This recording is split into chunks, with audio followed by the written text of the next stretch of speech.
अस्सलाम वालेकुम। मिसण वॾी न्यूज़ नेटवर्क में भलीकार ख़बरों सां शेयर कंदा रहूं। मिसण वॾी में मेघवाड़नि जे डाणी मुखी जो पाड़ो में लंपी स्किन बीमारी चौपाए माल में पकड़जन लगी। मरूम रिजोमल मेघवाड़ की डगी तकरीबन एक हफ़्तो पहिरियों उन बीमारी सबब मरी चुकी है। उनखां पोइ अॼु बि तकरीबन 10 खां 15 ढोर उन ख़तरनाक बीमारी में मुब्तला आहिनि।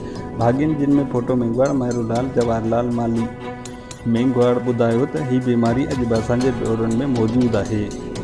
मीडिया ते मुसलसल ख़बरुनि हलण खां पोइ इंतज़ामिया नोटिस वरितो हो जॾहिं त डॉक्टरनि जी टीम पहुची ढोरनि खे लंपी स्किन जी वैक्सीन कई।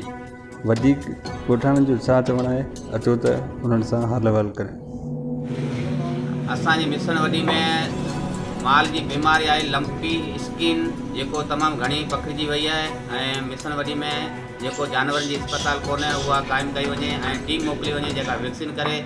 ऐं हिकु ॿ ढोर असांजे पाड़े जा जेके आहिनि उन्हनि जूं डगियूं मरी वियूं आहिनि ऐं वधीक बीमारी पखिड़िजे थी जी वैक्सीन करे वञे रहियल माल खे जेको अॻिते वधे न।